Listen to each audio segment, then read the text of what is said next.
Hello, everyone. Welcome to today's live broadcast, Validation and Implementation of Whole-Exome Sequencing to Guide Precision Cancer Care. I am Brenda Kelly-Kim of LabRoots, and I'll be your moderator for today's event. We are delighted to bring you this educational web seminar presented by LabRoots, the leading social networking site for science professionals. For more information, please visit www.labroots.com. We have a few announcements before we begin. This webcast is designed to be interactive, and we encourage you to ask questions during the event. You can submit your questions by typing them in the Q&A box, which can be found by clicking on the green Q&A button at the lower left of the presentation window. We will try to get to as many of your questions as we can today. You can enlarge the slide window by clicking on the screen icon in the lower right-hand corner of the slide window. If you have any technical problems viewing or hearing this presentation, please click on the support button at the top right of your presentation window, or submit your problem through the green Q&A button, lower left. Let's get right to it. I would now like to introduce today's speaker, Dr. Hanna Rennert. Dr. Rennert is an assistant professor of pathology and laboratory medicine at Weill Medical College of Cornell University and director of the molecular pathology laboratory at the New York Presbyterian Hospital. She received her PhD in biochemistry from the Technion Israel Institute of Technology Medical School. Following postdoctoral training at the University of Pennsylvania, Dr. Rennert served in oversight roles with the Molecular Pathology Lab in the Department of Pathology and Laboratory Medicine.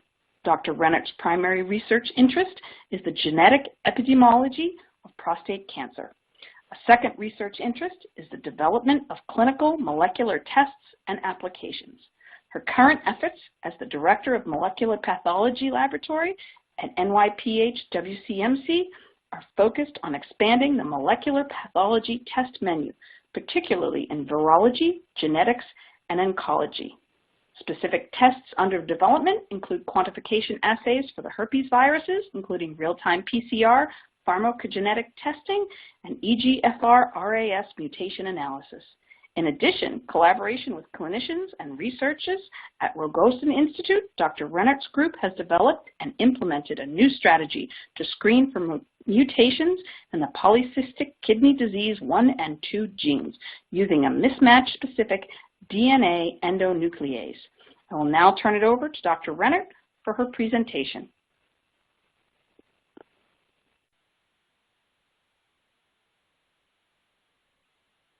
Good afternoon, and thank you, Brenda, for the introduction.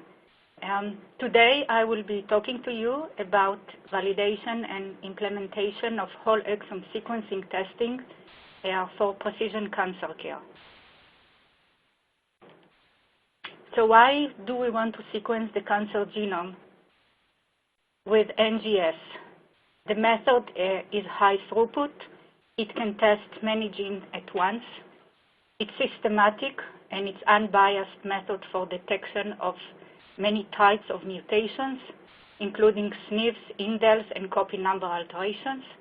It can identify most of all somatic mutation in a tumor. It can identify tumor subtypes, for example, HER2-positive breast cancer. It can identify targeted somatic alterations, for example, EGFR mutation in non-small cell lung cancer. It allows discovery of new ways to target tumor cells, and it's a cost-effective precision medicine care with the right drug at the right dose to the right patient at the right time. This is an example of a patient diagnosed with metastatic non-small cell lung cancer at age 53. The patient is never a smoker. He was diagnosed with cough that did not improve with antibiotics. A chest CT showed a mass-like consolidation with spiculated margin in the anterior right lower lobe, which you could see on the left. Genetic testing has identified an EGFR mutation, and he has been started on chemotherapy, followed by erlotinib to control his metastatic disease to the lung, as well as metastatic disease to skeletal regions. CT performed several months later showed excellent tumor response to the drugs and decreased tumor size. As you can see here in the NGS data, IGV shows you deletion of exon sequence in deletion of exon 19 sequences in EGFR and the corresponding Sanger sequence below. The solid line in IGV corresponds to the deletion 19 sequences that has been identified relative to the reference gene. And the arrow in the Sanger sequencing in the electropherogram below represents the first nucleotide of that deletion. Unfortunately, and you can see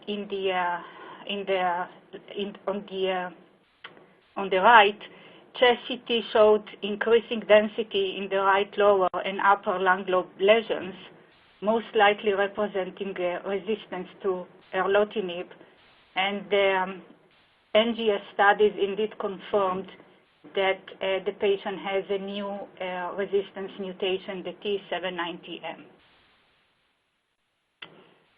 So now in the last decades, increasing evidence regarding the utility and benefits of genomic medicine prompted President Barack Obama to outline an ambitious vision of medical research, hoping that this become the foundation of a new era of revolutionized medicine. And this year, during a White House Precision Medicine Initiative last month, he actually asked the Congress for another $300 million to scale up the initiative, and almost all of it for the NIH. However, this new initiative has also generated substantial debate in the public and press, questioning whether the enthusiasm over genome sequencing in medicine is overblown. The main concern raised in a recent debate in the New York Times here that you can see is that lab tests do not work as advertised. Application of genomic-based therapy should be applied with caution. Data sharing, institution and reference lab do not share data. And finally, the question of health equity, where only people with higher education, good health insurance, or good socioeconomical status can afford these therapies. So what are the current NGS tests that are used? So in cancer, whether those are commercial or lab-developed tests, we use well-defined panel with mutations known to affect therapy. This is also, or it can be called hotspot panel. These panels are usually smaller panels. They can interrogate anywhere from 40 to 400 genes depending on the panel. And examples for that will be the Illumina Seq cancer panel, or I'm sure many of you are familiar with the AmpliSeq 50 gene panel by Ion Torrent. These targeted tests are typically very rapid. They are highly accurate, but only a small number of mutations can be tested. Another approach that is now more common in genetics is using whole-exome sequencing, which detects a wide range of somatic mutation, but this test has lower sensitivity and longer turnaround time. And we also have now emerging whole genome sequencing that can analyze the entire gene, including rearrangements and non-coding RNA, but the coverage is low, and the procedure is very time-consuming and still very expensive, probably 5 to 10-fold more than the whole exome sequencing. So while WISE is widely used already in clinical genetics, it's only recently that it started gaining adoption for cancer care. At our institution here, Institution for Precision Medicine, we chose to develop a clinical whole exome sequencing test for precision cancer care. And the major goal is that it will be high throughput, cost-effective, with optimal coverage, and that also addresses quality standards for the analytical procedure as well as for the bioinformatic analysis pipelines. The advantage of such a test are actually numerous. It can target clinical actionable mutations in clinically relevant genes, as well as serve as a screening tool for other important genetic variations and mutation types.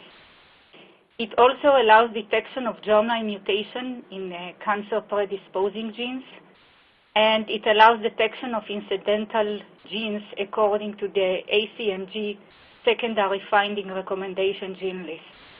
And it can also allow detection of mutations in genes affecting therapy. However, sequencing of cancer genome is highly challenging.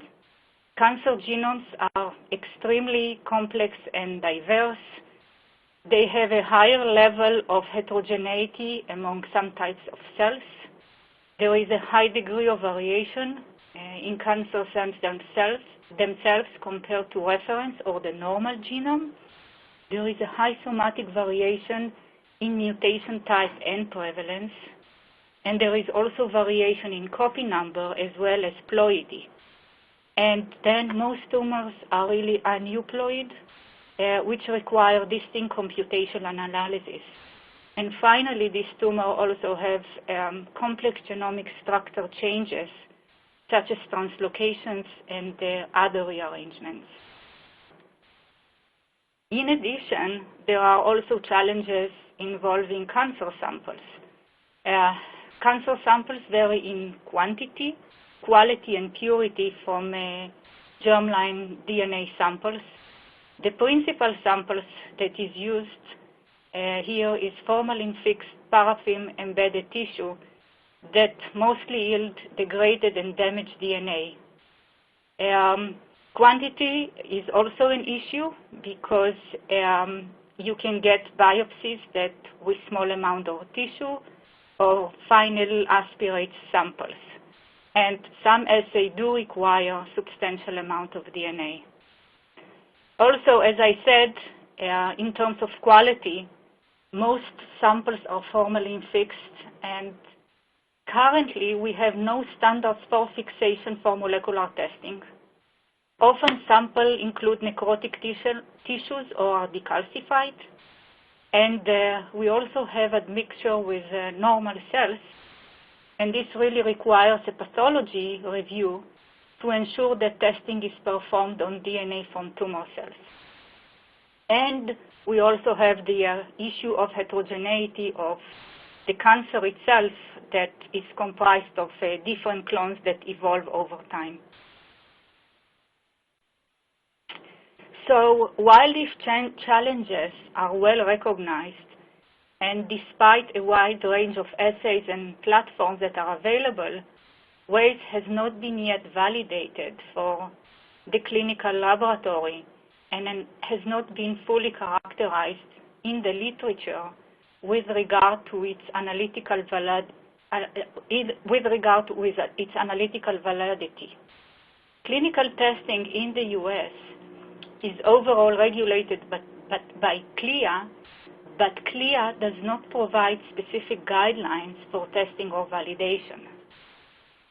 And the few existing professional guidelines given by the American College of Medical Genetics, the College of American Pathologists, and New York State Department of Health give only high-level direction for implementing NGS testing, which is geared primarily towards the use of targeted panel rather than whole-exome sequencing.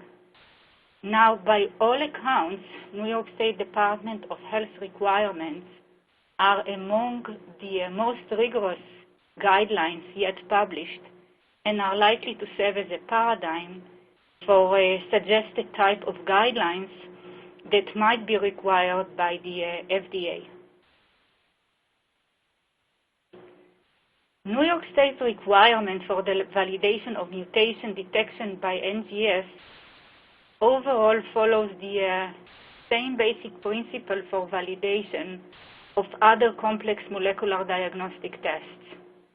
The principal analytical characteristics include overall accuracy, sensitivity, and specificity of the assay that should be done first with reference DNA to determine the error rate across all target areas, analytical sensitivity to establish the limit of detection for each type of clinically significant variant. And this can be first established with cell line, but then it needs to be verified with patient samples. Precision and reproducibility should be done with patient sample in replicates containing variant next to the limit of detection of the assay. And then crosstalk validation to verify there is no barcode crosstalk between samples and that results are reproducible. New York State also requires that validation is performed by sample type.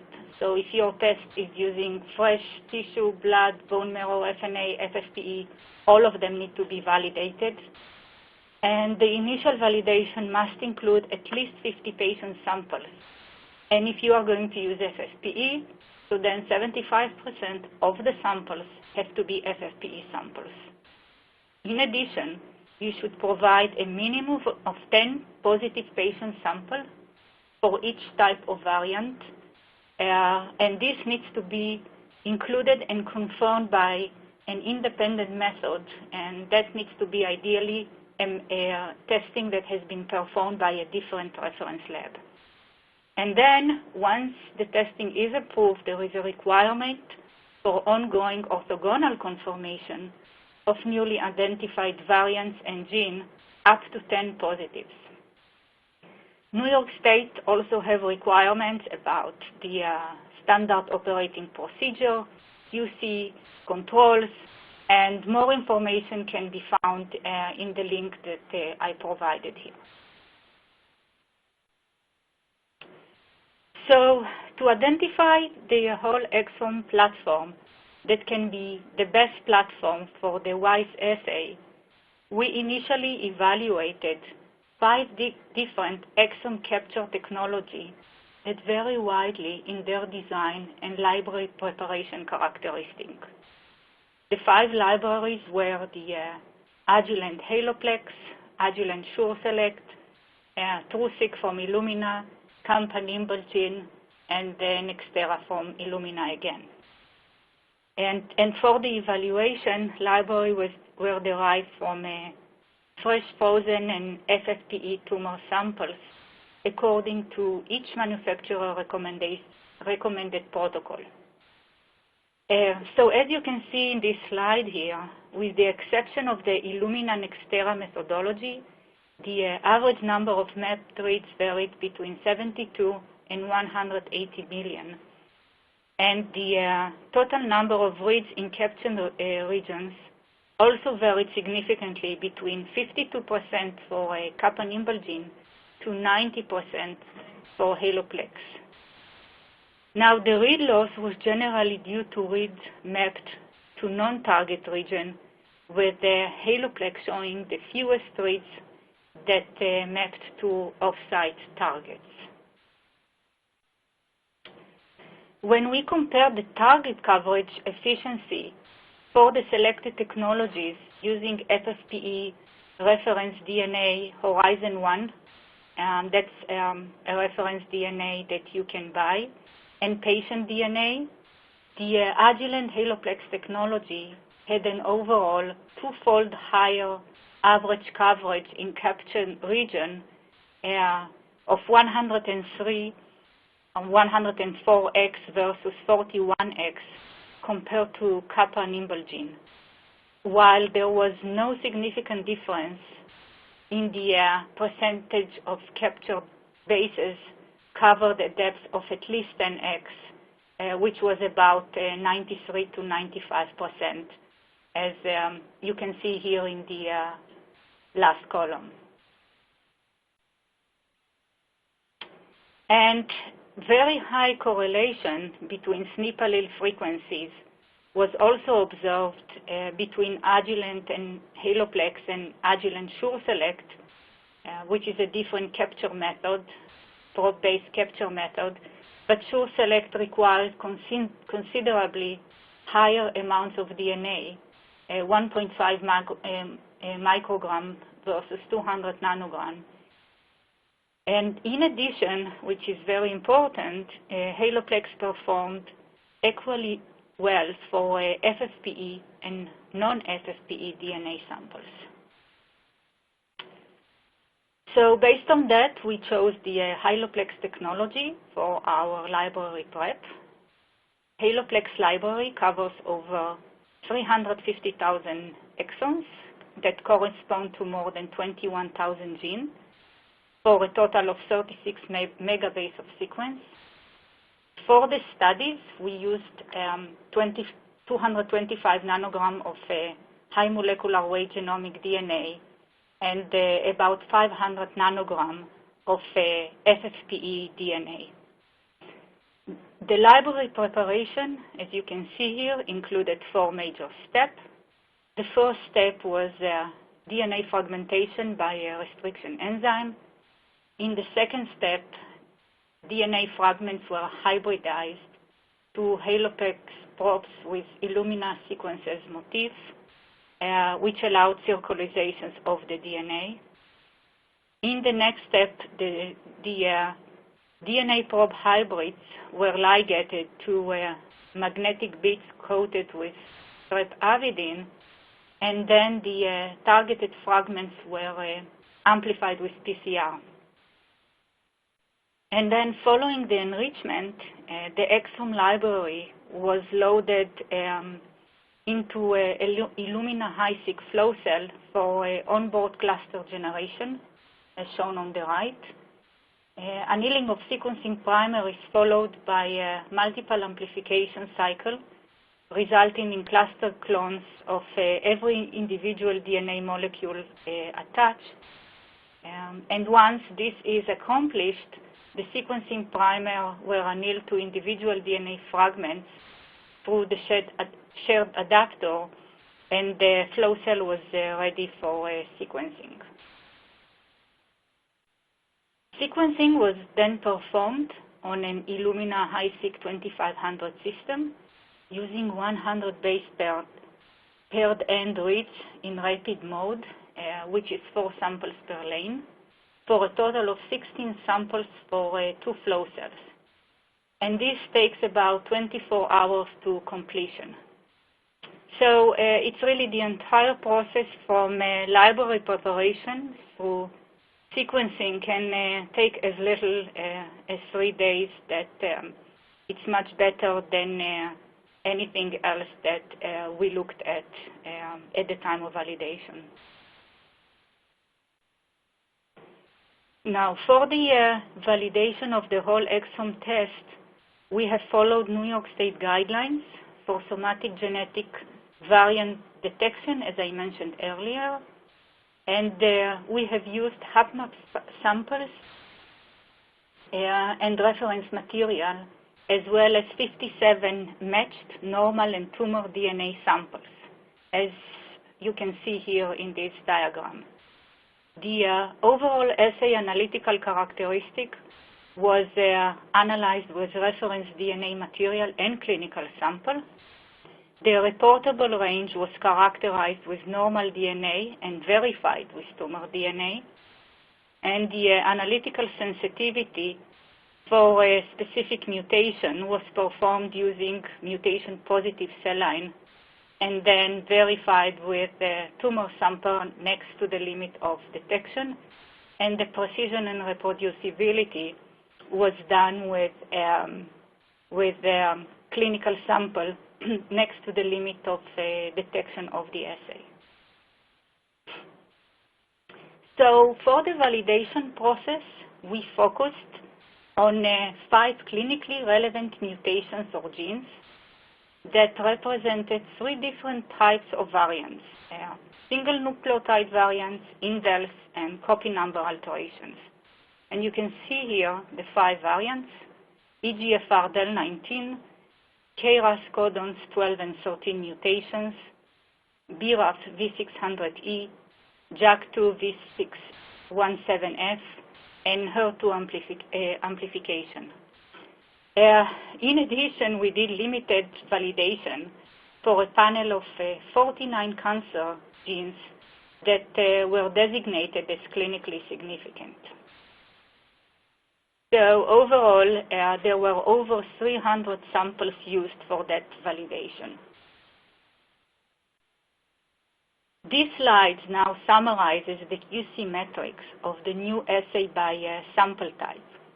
You can see the average total number of reads was similar between the HapMap sample DNA and the clinical sample, with an overall average of 70 million reads and a capture rate of 84%.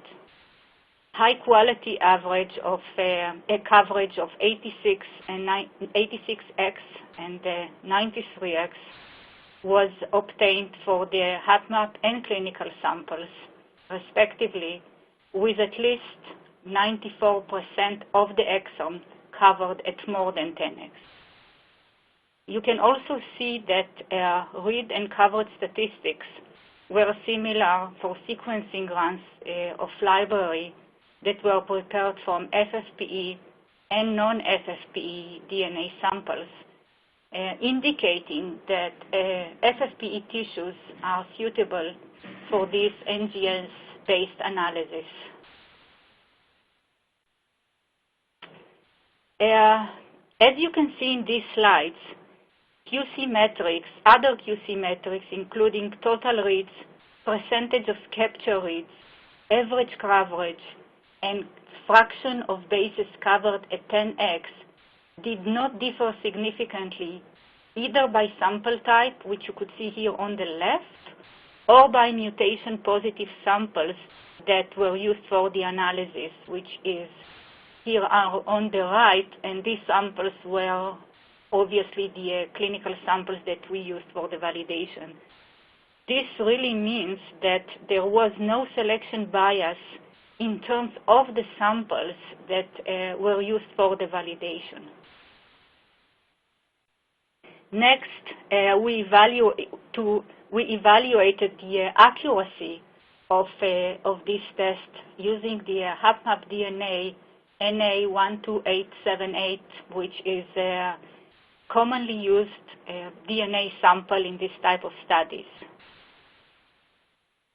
So for this validation, which was done according to New York State requirement, germline sequence variation calls either homozygous and heterozygous that were generated by our pipeline for the HapMap DNA were analyzed in duplicates and were compared with the publicly available whole genome reference material according to Zoc et al. Of the 27.88 million sites, 27.86 million sites were called homozygous or reference site negative, while 17,917 base pairs were designated as non-reference variants. Of the latest 773 variants of the non-reference sites were not detected by our assay, which that was designated to be false negative. Conversely, there were only 149 out of the 27.86 million bases that were miscalled as non-reference variants by exact1 compared to the reference benchmark. So these variants were designated as false positive. This result estimated sensitivity, specificity, and positive predictive value of 95.7%, 99.9%, and 99.9% for the positive predictive value. Based on this data, we could also estimate the false discovery rate by comparing variant calls from two separate replicates of the HapMap DNA and this was less than 1%. And further assessment of index crosstalk demonstrated a total error rate of less than 0.3%, which was far below the limit of detection of our assay. We then next went to look at the reportable range. The reportable range, defined by a New York State guideline as the genomic region in which sequence of an acceptable quality can be derived, was determined as the unique depth of coverage for each base position of the exome across a cohort of 45 germline DNA control. These samples were expected to have low genomic complexity and therefore provide more accurate assessment of coverage and performance statistics. As you can see here and in the table below, of the 37 million HaloPlex exome bases, only 4.3 bases had less than 10x coverage for at least 36 out of the 45 controls, while less than 1% of the bases were covered at less than 10x across all 45 samples. The poorly covered 4.3 genomic areas were excluded from our reportable range. We then next validated EXACT-1, focusing on the 5 principal genes that we submitted to New York State, which are, again, EGFR, BRAF, JAK2, HER2, HER2-neu, and KRAS, using both high molecular weight germline DNA and the FFPE DNA samples. The diagram in these slides show you coverage by gene and by exon, and the red box in each graph indicates coverage by the exon harboring mutation by gene. And the blue horizontal line, which is above the x-axis, indicate depth coverage of 10x. You can see that really overall, although so you can see two things. One thing is that coverage by exon within each and every gene is highly variable. And then the other thing that you can see that coverage within the germline DNA is obviously more consistent than the coverage within the FFPE DNA samples, and that likely is due to the poor quality of the DNA samples. Now, as I noted before, we also had to demonstrate limited performance characteristics for the 49 genes designated as clinically actionable. And these genes are shown in this table. These genes have been selected based on their significance in both solid tumors and hematological malignancies. This figure shows the average coverage by clinically relevant gene across the clinical validation samples. Each bar plot shows the mean base pair coverage by gene across all the validation sample, and each row is a gene, and the bar plot represents the distribution of the mean coverage across all samples. This metric was calculated by dividing the total coverage by the total number of coding base pairs. And the red dash line, the red line is actually the 30x threshold. And as you can see, overall, for the 50 genes, almost all samples met this threshold. Now, to define better the regions with lower coverage, because obviously there were like some regions like this, based on the standard deviation that you have seen, we have also analyzed the percentage of exonic regions below a specific coverage threshold, represented here by each column. The colors represent the percentage below a coverage threshold. So, for example, the orange colors shows you that 80% of the coding regions for these genes are below 80x and so forth. The heat map of the corresponding data showed actually that only a limited percentage of bases per gene did not achieve the 30x unique coverage across the validation sample. But for the majority of the gene, only about 10 to 20% of the coding region were covered at less than 10x.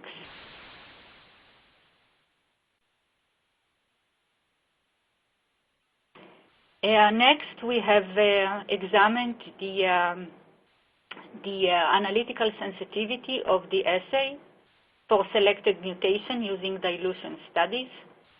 The synthetic mixed samples were generated from mutation-positive cell lines diluted into HapMap DNA as determined by the ion torrent AmpliSeq cancer assay, and that's for EGFR, KRAS, BRAF, and JAK2, and by digital droplet PCR for HER2 new copy number.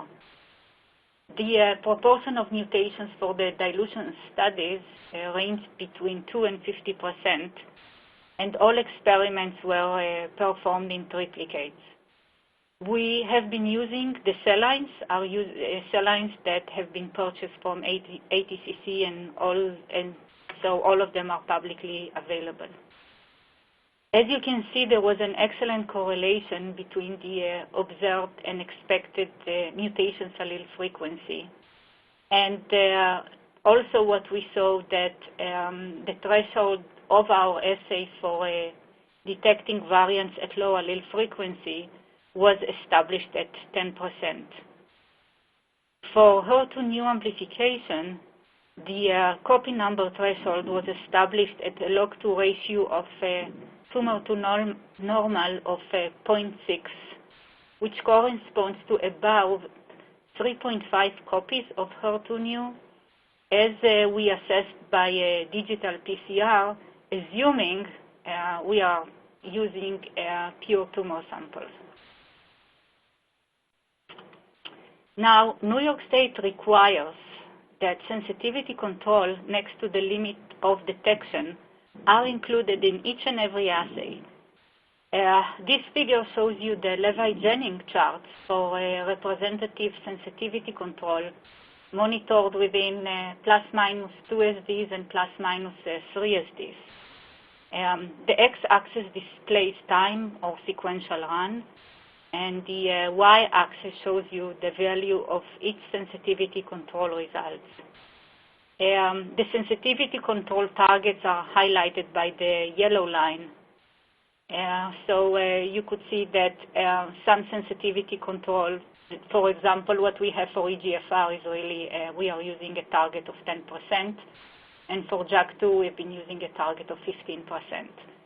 And for HER2 new amplification, we've been using log2 ratio of 1 as our sensitivity control. And also you can see that data values overall demonstrated consistent assay performance within the allowable limits of measurement error over time. Finally, false negative results are also a major concern, especially when you have a test like whole exome sequencing that does not have coverage within the hundreds.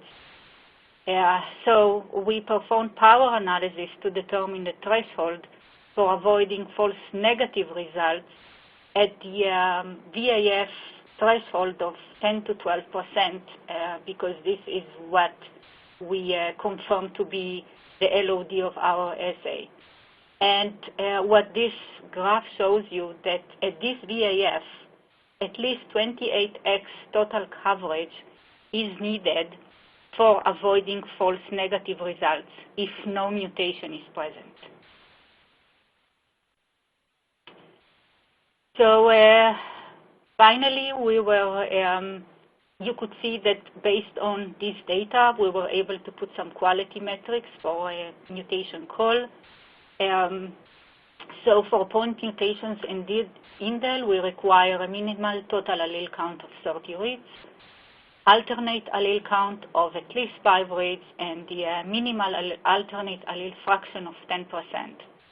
We also put together some guidelines for a copy number alteration, and this is really much more complicated. So copy number loss could be divided into heterozygote and homozygote, which will be more severe. For heterozygote loss, the ratio of tumor to log2 ratio of tumor to normal should be higher than -1 and lower than -0.5. For a copy number loss, which is homozygous, that will be determined if log2 ratio is equal or less than -1. For copy number gain, we also defined a small copy number gain versus a large versus an amplification of many copies.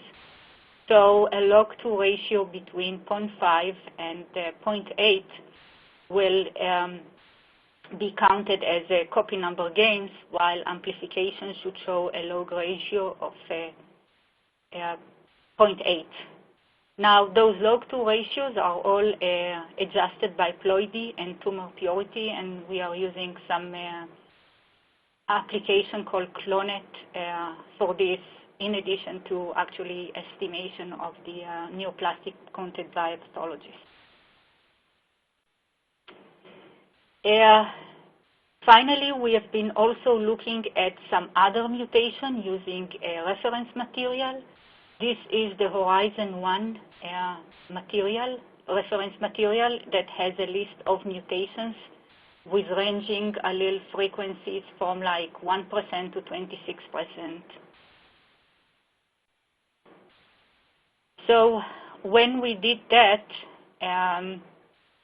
we can see that there was a great agreement between the calls by Horizon 1 and the expected calls that have been received using our test.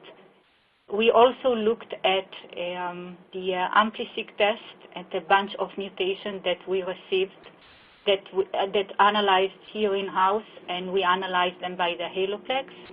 And you could see that there was also very good agreement between the AmpliSeq and the HaloPlex assay, with the correlation value of 0.92.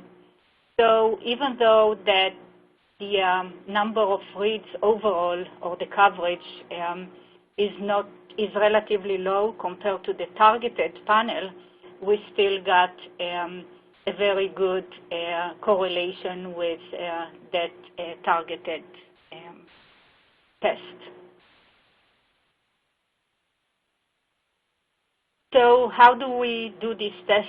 This assay, this slide shows you a schematic view of Exact1 assay and how it's done here.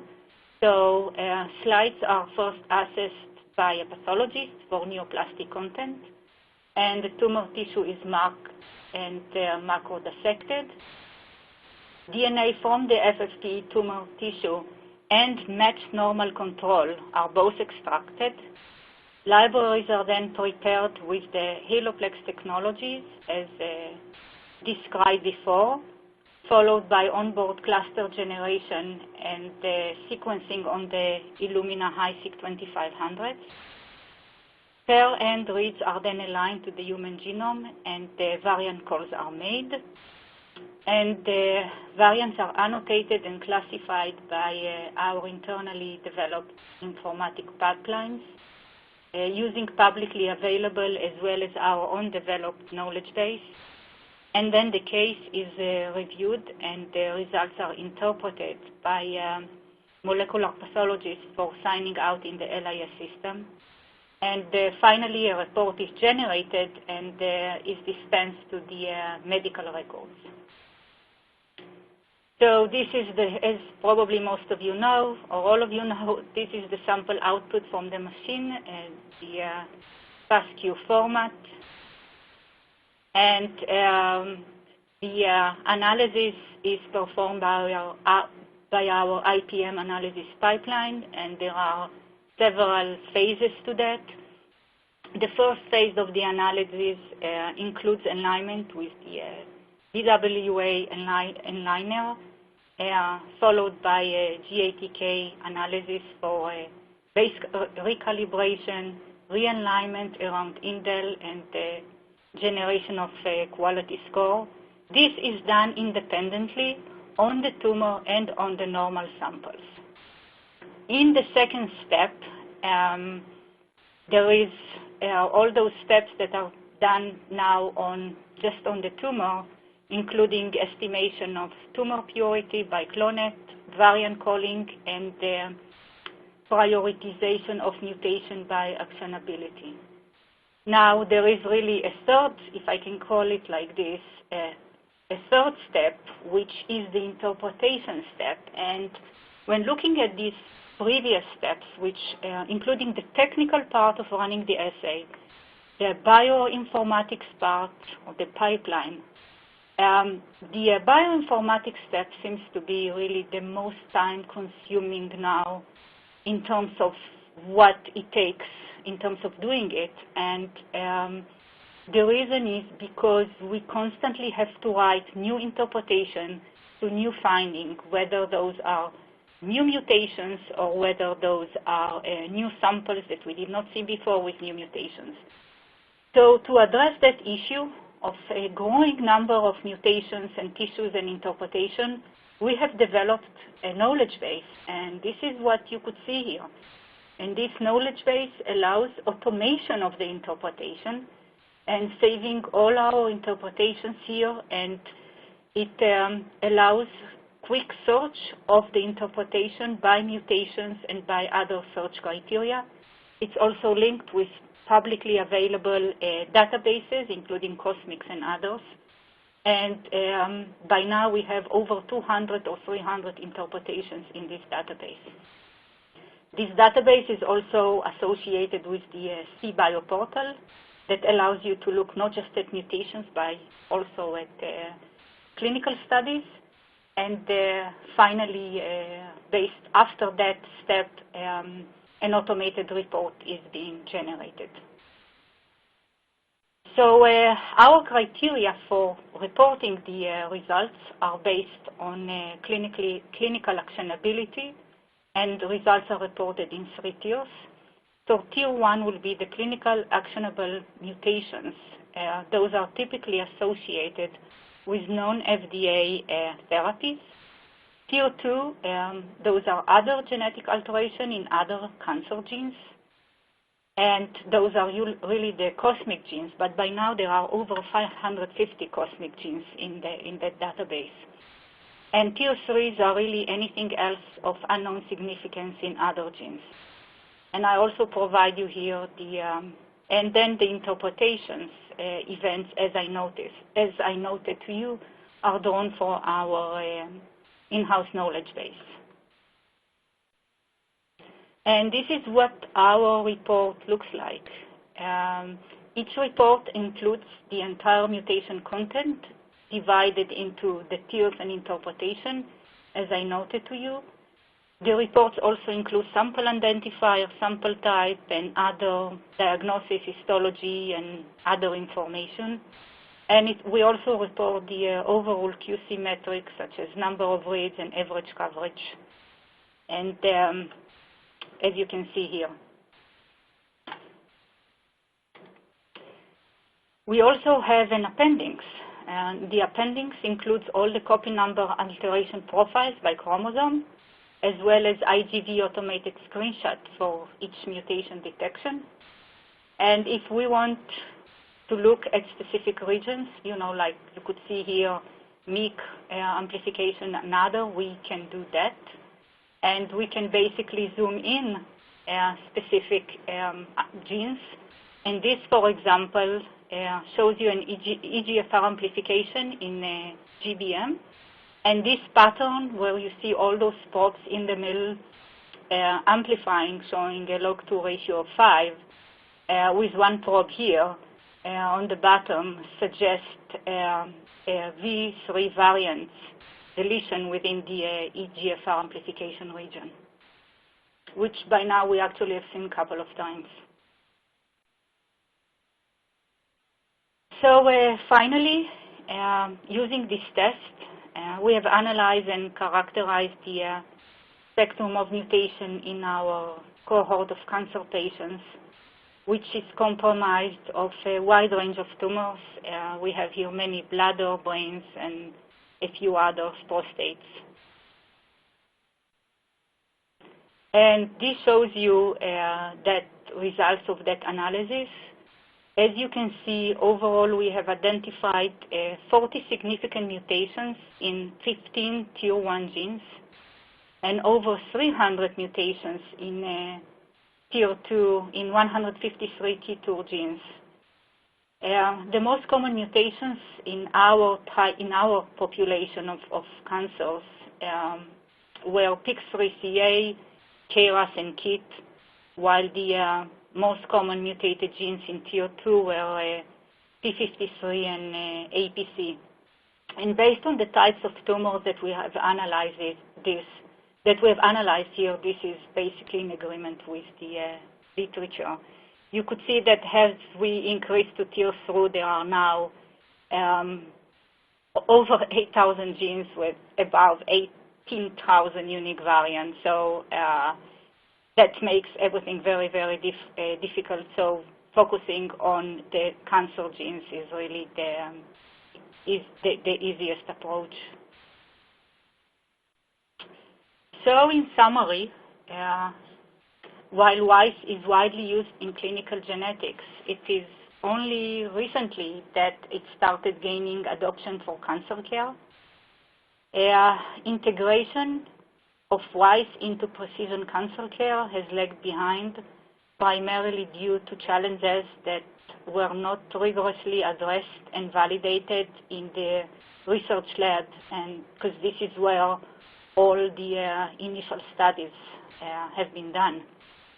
So we have recently developed a New York State Department of Health approved clinical exome cancer test, version 1, also exact 1, which can be used for simultaneous detection of somatic, SNVs, indels, and copy number alteration.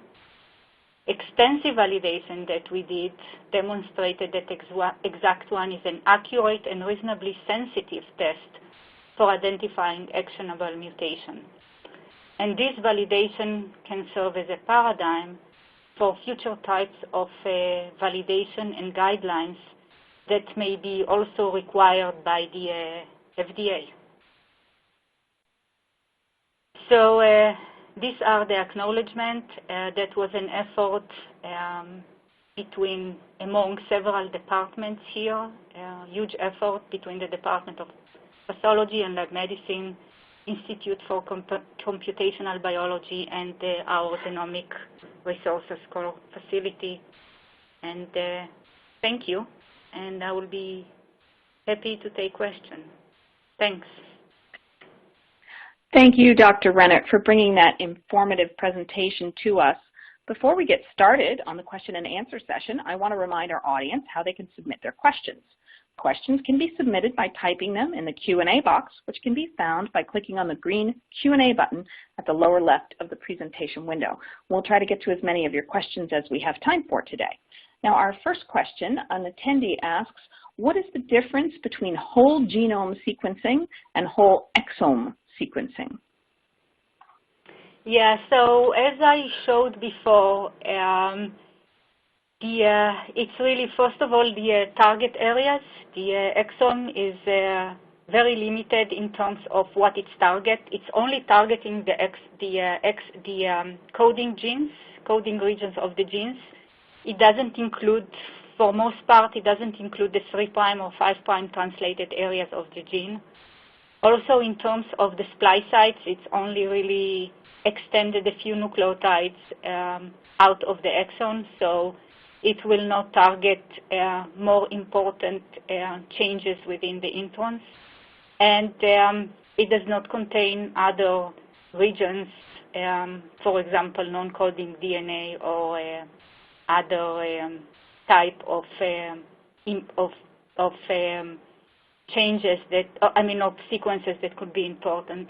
Also, the coverage at this point is relatively lower. It's much lower than the exome at this point. And finally, it's really outrageously expensive. I could see down the road when prices go down that could be a great way for genetics.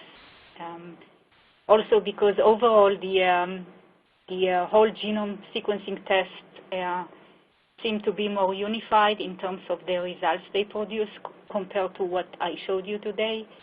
But yeah, so those are some of the principal. But as I said, the genome does contain all information, so this is a big advantage. Great, thank you. I think in follow-up to that question, which specific genome sequences are covered by the whole exome sequencing test? I'm sorry, say it again. Which specific genome sequences are covered by the whole exome yeah, that's sequencing test? what I actually, that's what I just said, that that basically the 5' and 3' regions are not covered. It's really focusing on the coding regions of the genes. Great. Okay. We have another question. How do I access the Weill Cornell Medicine knowledge base? So I did provide on one of the slides. I did the URL. That database is now, I think, as of last month or so, or really the last month or 2 months, it's now fully available on the web to be used. And there is a URL that can be emailed for people who are interested. I put it on one of the slides. Okay, thank you. We have an attendee that asks, is IPM freely available? So what does it mean, IPM? You mean the database? I guess that's if they mean the database. Yeah, the database can be accessed free of charge. Okay. The IPM database, I assume that's what they are asking. Right, I think so. Now, another question following up.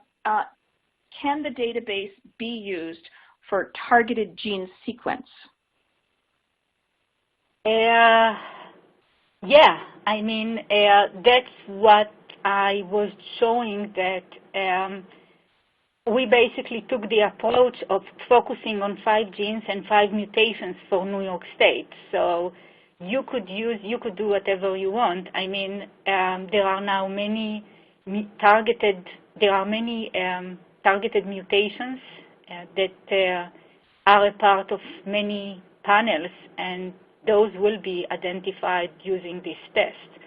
So the nice thing about this test is that you could use it to identify hotspots, and you can use it as a screening tool. Okay, thank you. That's good information for our attendees. I think that is all the time we have for questions. Dr. Rennert, I'd just like to pass it back to you and see if you have any final comments for our attendees today. Well, I think that overall, a test like that, I mean, the utility of a test like that, it's really sometimes tests that certain procedures maybe seem ahead of time, and then maybe not completely the right things to do. But with the very quick advancement in medicine and also in technologies, it's really the ability to be able to screen for mutation, and the ability to be able to do, for example, germline analysis at the same time is really a great tool. And I think that once we have new technologies, we just have to try and use them and push them to their limits, because in a few years from now, that would become the way to do these molecular diagnosis tests. Great. Thank you. I want to thank you again, Dr. Rennert, for bringing this presentation to us. And I want to let our audience know that today's webcast will be available for on-demand viewing through October 2017. You'll receive an email from LabRoots alerting you when this webcast is available for replay, and we invite you to forward that announcement to any colleagues who may have missed today's live event. Thank you for logging on and joining us today. We hope we see you again. Thank you very much. Goodbye. Thank you.